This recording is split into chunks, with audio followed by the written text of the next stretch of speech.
The basement air was thick with the scent of stagnant dust and iron. Kim Chi-woo took a step forward, his boots clicking sharply against the concrete floor. The silence here was heavy, pressing against his eardrums like deep water. He walked past rows of storage crates, his flashlight beam cutting a narrow path through the encroaching dark. Every breath he took hung in the air, a pale mist that dissipated before it reached the ceiling. He reached the final partition, a reinforced steel gate secured by a rusted chain. With a grunt of effort, he pulled the heavy link aside. The metal groaned in protest. Beyond the threshold, the room was empty, save for a single stone pedestal at the center. Resting atop it sat the object, a bronze helmet, pitted with age and layered in oxidized grit. Chi-woo stepped into the cold, his pulse thrumming in his throat. He did not hesitate.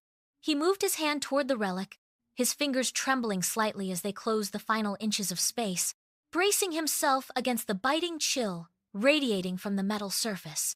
The moment skin met metal, the basement vanished. A searing white light erupted, not from the room, but from within his own skull. It was a roar of pure kinetic force that pinned him to the pedestal. His eyes snapped open, yet he saw nothing of the museum.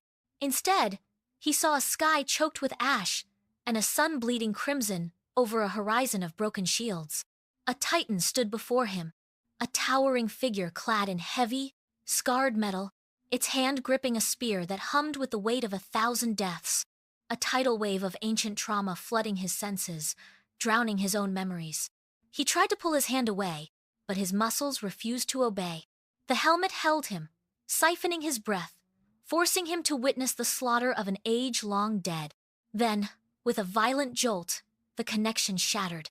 Chi-woo collapsed backward, hitting the concrete floor hard. He gasped, his chest heaving, the darkness of the basement rushing back to claim him. He was alone, but the silence now rang with the echoes of a war that had never truly ended. Miles away, the roar of heavy machinery dominated the landscape. Ji Huangzhe stood amidst the skeletal remains of a half-finished high-rise, the air thick with the taste of pulverized concrete and diesel. He tracked the movement of the excavators as they tore into the earth, exposing layers of history long forgotten by the city above. A sudden metallic screech halted the work. Huangzhe stepped over the jagged debris, his boots crunching against broken gravel. He knelt at the edge of the pit, where the soil had given way to reveal a sliver of light buried beneath the clay. He reached down, fingers digging into the cold, damp earth until they closed around a hilt. He pulled. The ground resisted, then surrendered. A blade emerged, its surface glowing with a faint, pulsing gold hue. As he gripped the metal, a vibration traveled up his arm, sharp and rhythmic. It was not a mechanical pulse, but a heartbeat. The blade hummed, a low frequency that made the air around his fingers shimmer. He did not feel ownership, he felt hunger. The steel was thirsty, and as the edge caught the sun, Huangzhe felt his own pulse synchronize with the weapon's predatory rhythm. The impact was not heard, but felt. Across the metropolitan sprawl, the very foundations of the city groaned in protest. Windows and skyscrapers simultaneously vibrated, then shattered inward, showering streets with jagged glass. Deep beneath the asphalt, the tectonic plates shifted with a sound like grinding teeth. The spiritual seal that had held the modern world in a fragile, artificial peace finally gave way. Cracks manifested in the air itself, visible as jagged, flickering fractures of violet light that hung suspended above the intersections. Streetlights flickered and died, replaced by a sudden, unnatural chill that turned breath into mist. Power grids surged and collapsed, plunging entire districts into a rolling, blacked-out wave. Vehicles stalled as engines failed, leaving the thoroughfares jammed with silent metal carcasses. Pedestrians froze, looking up as the sky began to ripple like water disturbed by a stone. The barrier between realities had thinned to the point of transparency. From the cracks in the sky, a low, rhythmic thrumming began to pulse, vibrating the marrow of every living thing in the city. The era of order had ended. Something long banished was clawing its way back into the light, and the city was no longer a sanctuary. The center of the chaos flowed directly through the heart of the city. The Han River, usually a steady expanse of gray water, began to churn. Bubbles of methane erupted from the silt, popping with a pungent, sulfurous stench that drifted over the bridges. Below the surface, something massive shifted. The water turned from opaque brown to a sickly, bioluminescent green. Panic radiated from the shore. Commuters on the riverside paths stopped, their phones recording as the streetlights along the embankment bowed toward the water, caught in a sudden, localized vortex of pressure. The serpent was waking. It fed not on flesh, but on the mounting anxiety of millions. As the city's heart rate spiked, the river responded. A swell of water surged against the concrete pylons of the Mapo Bridge, tearing away chunks of masonry with the force of a battering ram. Beneath the dark surface, two yellow apertures opened eyes the size of storm drains, glowing with a predatory, ancient intelligence. The serpent rose, displacing thousands of tons of water in a singular, violent heave that sent waves crashing over the pedestrian walkways. It did not need to hunt. It simply existed, and the city's fear became its fuel. The water fell away, revealing scales that shimmered like wet obsidian, and for a moment, the entire river stood perfectly, terrifyingly still. The ruins of the central district offered no cover. Kim Chi-woo stepped over a pile of twisted steel and pulverized concrete, his hands trembling as the relic he carried pulsed in rhythm with his heartbeat. 50 yards away, Ji Huangjie emerged from the dust, the golden blade in his grip humming with a sound that grated against the teeth. Neither spoke. The air between them thickened, ionized by the opposing energies radiating from their weapons. Chi-woo lunged first, his movement a blurred strike aimed at the center of the clearing. Huangjie caught the blow, the blades locking together with a screech of metal that shattered the remaining windows of a nearby office complex. They pushed back, boots carving deep furrows into the debris-strewn ground. The ground beneath them groaned, unable to contain the pressure of their meeting. Chi-woo channeled the raw output of his artifact, and Huangjie countered, releasing a wave of golden force. The resulting shockwave tore through the sky like a physical blade. 4 glass towers, already weakened by the earlier tremors, buckled at their foundations. They groaned, tilted, and then collapsed inward, turning the entire city block into a mountain of jagged shards and dust. Through the settling gray haze, the settling dust did not stay still for long. From the fractured subway vents of Gangnam, a low, rhythmic scratching echoed thousands of claws against concrete.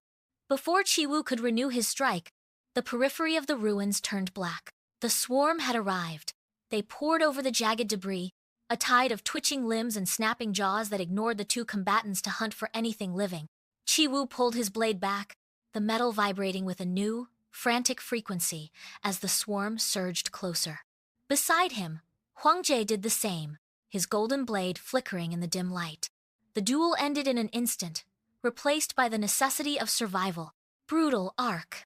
The streetlights flickered and died as the horde filled the intersection, their collective weight causing the ground to crack further. There was no room for ideology now. Chi-woo stepped into the mass, his feet crunching on broken glass and scales. Huangjie moved in tandem, his golden blade carving a radius of light through the dark press of bodies. They stood back to back, the only 2 points of resistance in a sea of encroaching shadows, hacking through the first wave as the city behind them began to scream. The horde was infinite, but Chi-woo stopped caring about the numbers. Every time his blade bit into a creature, he did not just kill, he pulled. A thick, dark vapor bled from the dying demons, spiraling into his skin like smoke caught in a vacuum. He felt it settle in his marrow, cold and heavy. His pulse hammered against his ribs, not with the rhythm of a human heart, but with the frantic, erratic beat of something trapped. He swung his sword, the motion no longer a calculated strike, but a wild, sweeping arc that shattered stone. His vision blurred, the edges of his sight darkening until only the heat signatures of the remaining demons stood out in burning crimson. He crashed into the next wave, his fingers digging into a creature's throat, feeling its life force migrate into his own veins. The sensation was intoxicating and corrosive. He stood still for a second, his breath hitching in his chest, and when he looked up at the broken skyline, his pupils had vanished. In their place, twin pinpricks of violet light flickered, burning with a predatory hunger that had nothing to do with the man he had been an hour ago. He turned toward the next cluster of shadows, his movements fluid, unnatural, and devoid of hesitation. The slaughter halted. The remaining demons did not retreat. They cowered, freezing over the blood-slicked asphalt. From the deep, pitch-black voids between the ruined skyscrapers, the shadows began to detach themselves from the brickwork. They did not walk. They shimmered into existence. First, a figure with features carved from ancient stone and eyes like embers, a dokebi, stepped forward. Beside it, a woman with a gaze that held the weight of centuries, a gumiho, materialized with a faint, melodic chime of bells. The third, a warrior known as Momiji, emerged with a blade already sheathed, her presence radiating a calm that cut through the chaotic noise of the city. They did not attack. They moved with a synchronized, rhythmic grace that ignored the debris and the corpses littering the ground. Chiwu lowered his sword, his violet eyes flickering as he tracked their approach. They reached the center of the ruins, stopped, and sank to one knee in perfect unison. The ground vibrated under their weight. They bowed their heads, their postures radiating an unwavering, ancient loyalty toward the boy who now pulsed with the spirit of the war god. The silence that followed was heavy, absolute, and filled with the weight of an era reborn. The kneeling guardians looked up simultaneously, their faces turning toward the river. A low, tectonic groan vibrated through the foundation of the city, shaking the glass shards, still clinging to the window frames of nearby towers. The Han River, previously dark and stagnant, began to churn as if a massive whirlpool had opened beneath the surface. Water geysered hundreds of feet into the air, turning into mist that froze as it hit the cold night wind. Then, the riverbed split. A serpentine shape, miles long and thick as a skyscraper, tore through the surface, spraying mud and ancient debris across the bridges. It did not swim. It climbed the air itself. Every movement of its body caused a rhythmic thrum that knocked the remaining streetlights out one by one.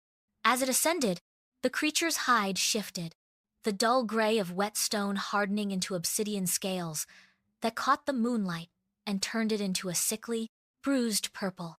It crested the clouds, its massive wings unfurling with a sound like tearing canvas, blotting out the stars. A suffocating silence fell over Seoul as the entity hung suspended above the metropolis. The shadow it cast was not merely an absence of light, it was a physical weight, pressing down on the buildings until the ground groaned under the sudden, immense pressure of the dragon's presence. The atmosphere over the city shifted from oppressive weight to frantic, kinetic instability. High above the dragon, the clouds were not merely parted. They were incinerated by a descending point of blinding gold. It plummeted like a star dropped from the heavens, carving a trail of scorched air through the night. The dragon hissed, its massive head whipping toward the source of the heat. Before it could strike, the golden projectile slammed into the epicenter of Seoul. The impact did not just crater the asphalt. It emitted a resonant, high-pitched hum that turned the air into a physical barrier of sound. Sun Wukong stood at the center of the crater, the golden staff held firmly in his hand. The weapon hummed with a vibration that traveled through the bedrock. All around the city, the invisible, shimmering shields maintained by the immortals began to flicker and groan. The golden staff struck the pavement one more time, a rhythmic, final blow. The sound was like a massive glass cathedral shattering. A web of cracks appeared in the sky, tracing the edges of the protective barriers until they splintered into glowing, jagged shards. The barriers failed, dissolving into dust that drifted down through the smoke. The path for total destruction was now wide open, and the King of the Heavens stood ready to claim the ruins. The shockwave arrived a heartbeat after the final fracture. It tore through the streets, a wall of pure kinetic force that flattened parked cars and stripped the glass from every window for 10 blocks. Kim Chi-woo was lifted off his feet, his heels scraping against the concrete, before he was slammed into the side of a collapsing storefront. Beside him, Ji Huang-jae skidded across the debris, his blade sparking against the jagged asphalt as he fought to anchor himself. The air turned heavy, tasting of ozone and scorched copper. A secondary wave of divine energy rippled outward, vibrating the very marrow of their bones. The heroes gasped, lungs burning as the ambient magic of the city drained away into the void left by the shattered shields. Gravity seemed to lurch, pulling at their limbs with erratic intensity. They struggled to stand, clutching at exposed rebar and crumbling masonry to find purchase. Above the wreckage, the night sky underwent a violent metamorphosis. The deep black of the horizon bled into a bruised, sickly purple, pulsing with the erratic rhythm of a dying heart. The stars vanished, smothered by the unnatural hue. The protective dome that had held the city in stasis was gone, replaced by an open, swirling vortex of clouds that hung low over the ruins, waiting for the next strike.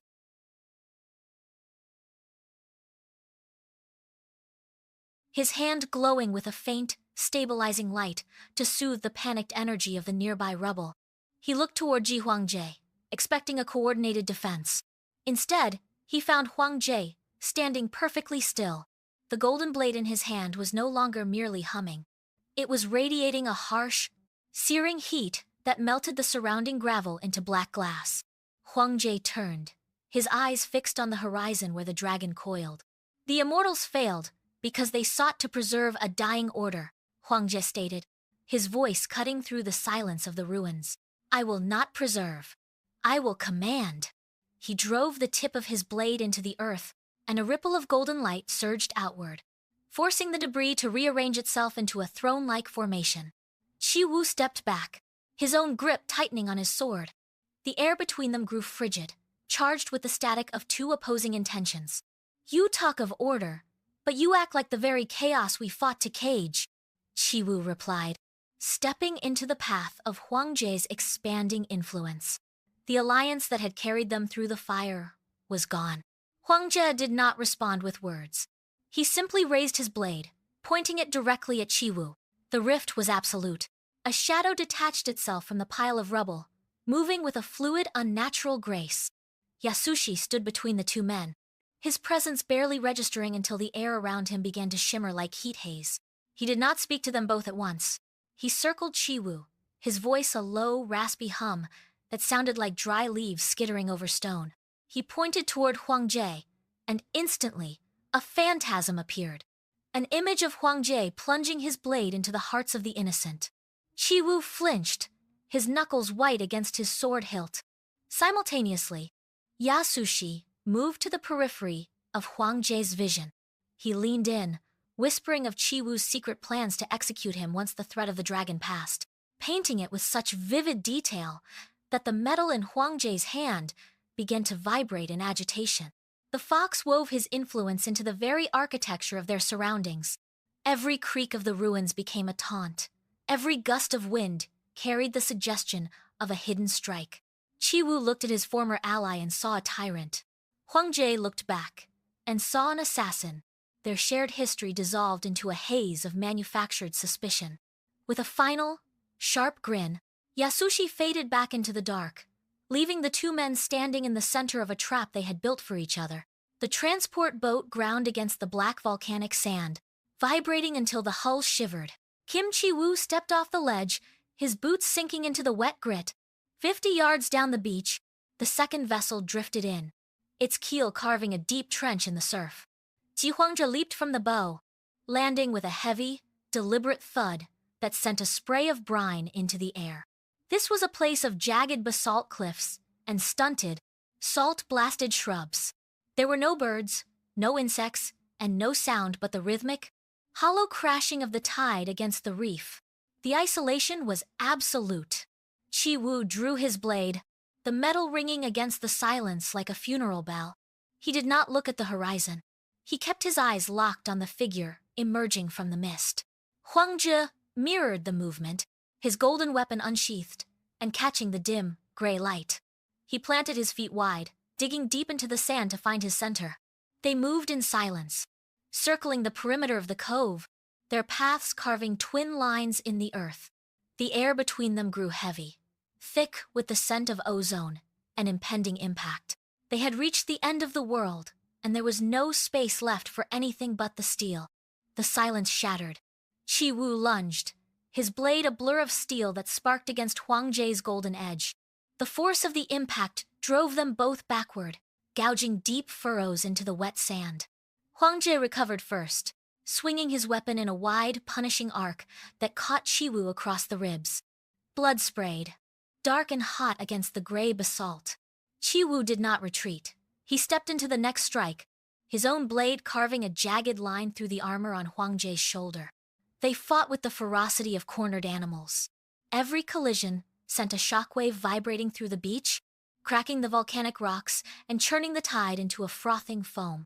Huang Jie drove his knee into Chi-Wu's diaphragm and drove his hilt into Huang Jie's jaw. They were no longer fighting for a cause.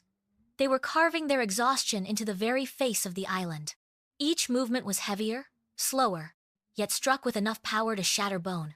The ground around them was a mess of cratered craters and severed stone.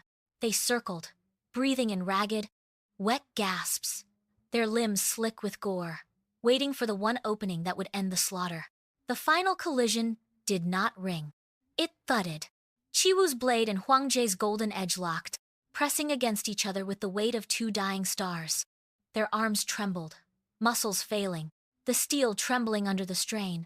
There was no strength left to push, no air left to scream. They stood locked for a heartbeat. Then the grip failed. Simultaneously, the weapons slipped from their bloody palms, clattering onto the basalt. Chi-Wu's knees gave way first, hitting the sand with a wet thud. He slumped forward, his face burying into the grit. Huang Jie followed, his frame buckling as he collapsed backward.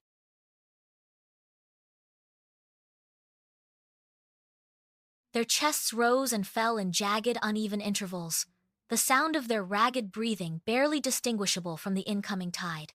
The waves washed over the shore, foaming around their prone forms, darkening the pale grains into a deep, rust-colored sludge. They lay there under the gray sky, motionless. The battle finally drained of its kinetic fury, leaving only the rhythm of the rising sea. The tide retreated, exposing a slab of obsidian buried beneath the sand. Chi-Wu's numb fingers scraped against the surface, clearing away the wet grit to reveal deep, jagged incisions. He pushed himself up, his muscles screaming in protest, and crawled toward the object.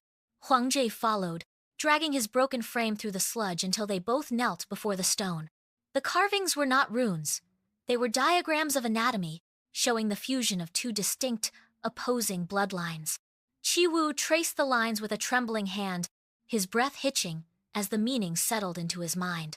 The text spoke of a forbidden origin, a forced union of immortal light and demonic shadow. Humanity was not the pinnacle of creation, but a volatile experiment, a hybrid construct designed for a war that had long ago consumed its makers. The revelation hung in the air, colder than the wind. Huang Jie stared at his own hands, the golden edge of his blade lying forgotten nearby, as he processed the truth. They were not heroes or saviors. They were the living results of a cosmic error. The silence of the island was no longer peaceful. It was heavy with the weight of an ancestry they had never chosen. The revelation did not break Chi-Wu. It ignited him. He surged to his feet, the sand sliding off his limbs as if repelled by the heat radiating from his skin. His vision tunneled, the gray sky darkening into a bruised, violent violet. Deep beneath his ribs, a cold rhythmic thrumming began a heartbeat that was not his own. It was the demon blood, no longer dormant, demanding a toll for the lies he had been fed. He ignored the stinging pain of his wounds. He ignored the presence of Huang Jie. His focus narrowed to a single point, the scent of the fox, Yasushi. That lingering metallic stench of deceit that had orchestrated their ruin. Chi-Wu turned toward the horizon, his breath hitching into jagged, shallow gasps. He did not walk. He lunged, his movements fluid and predatory, tearing across the desolate island landscape. Every shadow he passed seemed to recoil. The rage was a physical weight, a crushing pressure that demanded release through the tip of his blade. He was no longer a man seeking answers. He was a weapon, honed by grief and fueled by a hunger that only the traitor's end could satisfy. Chi-Wu cornered the fox in a hollowed-out ruin, the debris crunching beneath his boots. Yasushi did not flee. He stood against a jagged pillar, his posture stiff, eyes tracking the razor-sharp edge of Chi-Wu's blade as it hummed with dark, pulsing energy. The air was thick with the scent of ozone and dust. Chi-Wu stepped forward, his arm coiled, the killing blow ready to descend. He saw the fox flinch, a reflexive spark of terror in those calculating eyes. But then, The thrumming in Chiwu's blood faltered. He looked at the trembling figure before him and saw not a mastermind, but a broken creature caught in the same cycle of manipulation that had nearly destroyed them all. The blade shook in his grip. The demon-tainted hunger screamed for the kill, but Chiwu forced his muscles to lock. He slammed his sword into the stone floor, the metal vibrating as it stood upright. He exhaled, the dark aura around him dissipating into thin wisps of smoke. He reached out, his palm open and steady. Yasushi stared at the hand, his breath hitching in his chest. The silence stretched, heavy and profound, as the choice was made. For the first time, the cycle of hatred hit a wall of absolute stillness. Yasushi stared at the hand as if it were a weapon. His shoulders dropped, the rigid, predatory tension leaking out of his frame. A single tear tracked through the dust on his cheek, cutting a clean line to his jaw. He did not grab the hand immediately. He looked at Chiwu, searching for the trap, the hidden barb, the mockery. He found only a hollowed-out resolve. The fox let out a ragged, shuddering breath that sounded like a collapse. He reached out, his fingers trembling, and gripped Chiwu's forearm. The contact was brief, but it held the weight of 1,000 broken oaths. Yasushi pulled himself upright, wiping his face with the back of his hand, his eyes hardening into a new, sharp focus. He spoke, his voice raspy but steady. "The web I wove was meant to keep me alive. Now, I will use those same threads to bind our enemies." He turned toward the north, where the shadows of the serpent loomed over the horizon. The deceit that had defined his life was gone, replaced by a cold, calculating loyalty. He began to map out the terrain, his mind racing with tactical permutations. The group stood together, the former enemies now a single, jagged blade pointed toward the summit of Baekdu Mountain. The final threat was not just a beast to be slain. It was a wall to be dismantled. The sanctuary was a pocket of dying light where the last immortals waited. They did not speak. They simply pointed to the center of the room. Chiwu, Huangzhe, and Yasushi stood in a triangle, the air vibrating with the pressure of their combined essences. The training was a brutal alchemy. Chiwu had to pull the chaotic demon blood back from the brink of rage, while Huangzhe pushed his golden energy into the void to create a structure. Every attempt failed. The floor cracked under the strain, and the walls pulsed with discordant light. They were forced to hold their positions for hours, sweat streaming down their faces, muscles locked in agonizing tension. When their energies finally brushed against each other, the backlash threw them backward, slamming them into the stone walls.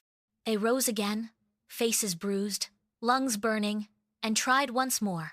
It was a rhythmic, exhausting cycle of collapse and realignment.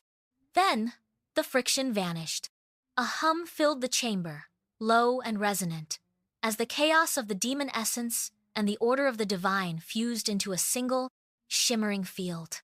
They stood in the center, perfectly still. The Trinity mode was no longer a theory. It was a physical weight, a sharpened focus that made the very air around them warp. They were ready. The trek to the base of Baekdu Mountain began in silence. Each step away from the sanctuary felt like walking into a thickening, frigid shroud. By the time the tree line broke, the air had turned thin and brittle, biting at their lungs with every breath.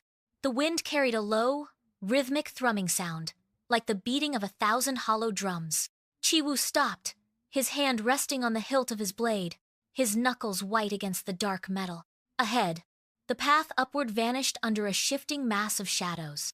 Legions of demonic soldiers had materialized, a sprawling, jagged wall of silhouettes that spanned the entire width of the mountain pass. They did not move, yet the ground trembled beneath their weight. Huangzhe stepped forward, his eyes scanning the horizon, noting the sheer density of the blockade. There was no room for negotiation and no path around. The cold was absolute now, turning their breath into thick, white plumes that hung in the stagnant air. Yasushi circled the perimeter, his movements fluid and silent, before returning with a grim shake of his head. The path to the summit was barred by a force that seemed to drink the very light from the sky. They drew their weapons in unison, the sound of steel rasping against leather cutting through the heavy silence. The march was over. The slaughter was about to begin. The first wave broke against them like a tide of black oil. Chiwu lunged, his blade trailing a wake of searing, violet light that severed shadows from stone. Behind him, Huangjie planted his feet, slamming his palms into the frozen earth to send a shockwave of golden energy rippling through the front ranks. The demons shrieked, a sound of tearing metal that reverberated off the mountain cliffs. They were everywhere, a swirling mass of limbs and jagged teeth. Yasushi moved through the chaos like a blur, his strikes precise, finding the weak points in the demonic armor with sickening efficiency. The pressure was suffocating. Every time a soldier fell, two more surged forward to fill the gap. Chi-Wu felt the strain, his muscles screaming under the weight of the Trinity mode, but he refused to falter. He pivoted, parried a rusted spear, and drove his shoulder into a hulking brute, shattering its guard. The synergy between them turned into a rhythmic dance of destruction. They combined their essence into a blinding, singular spear of light that punched through the center of the blockade. The horde recoiled, unable to withstand the radiance. They carved a jagged, glowing path up the slope, leaving only piles of dissipating smoke in their wake. The summit stood ahead, silent and waiting. They crested the final ridge, boots sliding on loose shale, only to find the summit was not stone. It was skin. The entire peak groaned, a sound of grinding tectonic plates before the ground beneath them erupted. Massive obsidian coils spiraled into the freezing air, shedding tons of rock and ice like dry sand.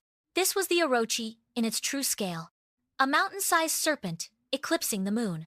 As it uncoiled, the summit fractured into 1,000 tumbling boulders. Chi-Wu leaped from a crumbling spire, his fingers catching a jagged ledge as the cliff face fell away into the abyss below. Huangjie hovered momentarily, golden energy shielding him from the debris, while Yasushi vanished into the swirling dust, reappearing on a floating slab of granite. The air grew heavy, with the scent of ozone and ancient rock. Every movement of the serpent sent shockwaves through the remaining peaks, causing the mountain to shed its skin of snow and stone. They were no longer fighting on solid ground. They were clinging to the ruins of a collapsing world. The beast opened its maw, a dark void that seemed to pull the very oxygen from the atmosphere. They braced themselves against the gale force winds caused by its rising, waiting for the inevitable strike. The serpent's throat pulsed with a sickly, iridescent glow before it exhaled. A torrent of corrosive fire poured down, turning the remaining mountain ice into superheated steam. Chi-Wu raised his blade to deflect the wave, but the sheer force shattered his stance, throwing him against a jagged rock face. His defense was failing. The heat was white and absolute, melting the very air. Yasushi dove behind a narrow ridge, his eyes wide as the rock began to liquefy. They were seconds away from annihilation. Huangjie looked at his hands, then at his companions, and closed his eyes. He did not move to strike. He moved to hold. He stood in the path of the inferno and pushed his consciousness outward. Golden light erupted from his pores, not as a weapon, but as a wall.